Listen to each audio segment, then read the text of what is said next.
এখনকার মায়েদের মুখে একটা কথাই শোনা যায়, আমার ছেলে মেয়ে সকালবেলা ঘুম থেকে উঠতেই পারে না। একটা কথা বলি, ভিডিওটা দেখো তাহলে বুঝতে পারবে ছেলে মেয়েদের কীভাবে সকালবেলা ঘুম থেকে উঠিয়ে তাদেরকে যে কোনো কাজের মধ্যে ব্যস্ত করা যায়। এখানে দেখো এর মাটাকেই দেখো, সকাল 3:50 তুলে দিয়ে তারপর ছেলে মেয়েকে মানে দুটো ছেলেকে নিয়ে রাস্তায় বেরিয়েছে তাদেরকে সঠিক শিক্ষা দেওয়ার জন্য। সকাল থেকেই সে কিন্তু মর্নিং থেকেই সে কিন্তু তার ছেলেদেরকে নিয়ে শুরু করে দিয়েছে যাতে ছেলেমেয়েরা সুস্থ থাকে, ভালো থাকে এবং বড় হয়ে মানুষের মতো মানুষ হতে পারে, আর যে কোনো একটা জিনিস নিয়ে সে ফিট থাকতে পারে। দেখো ফিটনেসটা কতটা জরুরি এই ভিডিওটা দেখলেই কিন্তু তোমরা বুঝতে পারবে।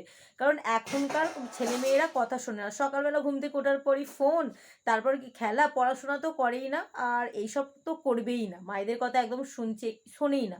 তবে আমি একটা কথা বলবো, ছোট থেকেই যদি তোমরা সেভাবে শিক্ষা দাও, সেভাবে মানুষ করো, সেভাবে তাদেরকে ট্রেনিং দাও, তাহলে কিন্তু বাধ্য সে সব কথা শুনতে। আর এই ভিডিওটাই কিন্তু তার প্রমাণ। ছোট ছেলেগুলো সকাল 3:50 থেকে উঠে সকাল 7টা পর্যন্ত কিভাবে রুটিন মেনটেন করলে এই ভিডিওটার মাধ্যমে শিক্ষা নিন এবং ছেলে মেয়েদেরকে শেখান।